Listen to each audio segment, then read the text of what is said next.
ក្នុងចិត្តខ្ញុំជាឋាននួនទៅជារំតែងសានសុខធំដែលខ្ញុំស្នេហាសេដ្ឋកិច្ច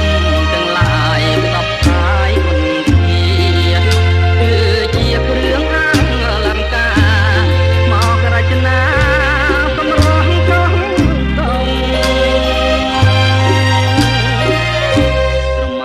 ដូចស្ថិតនាឋានកែណោនារីគំផាងអម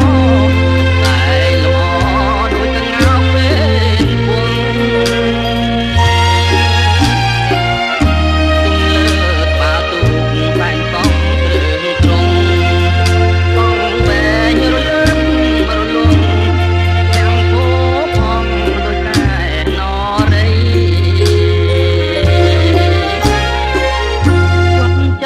កយគុណអរុនរៀងរាំងទូកមីដេដាសម្រប្រទះទេសភាពប្រពៃជាប់ចិត្តគយគុណសាយ័នសម័យរលករលេងចាំងរស្មីដូចពេញឆ្ងាយរាញ់ចិនណា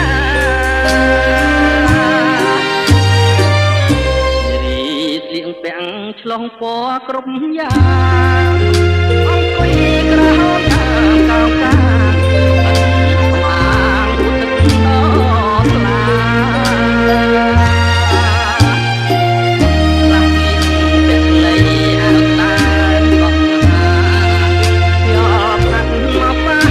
កាយាគប់នេត្រាបុប្ផាកោះកង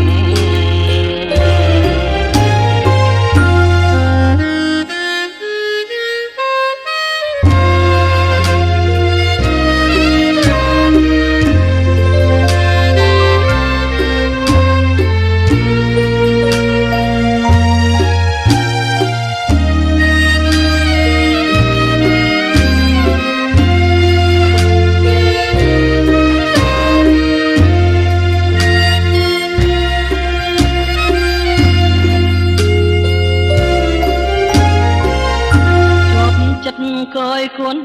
អរុនរៀងរាំងទូកមីដាសម្រ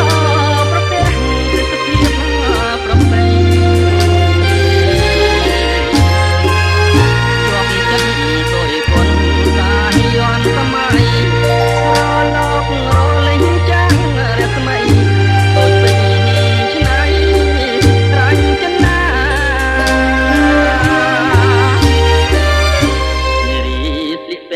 ឆ្លោះពណ៌ក្រុមយ៉ាង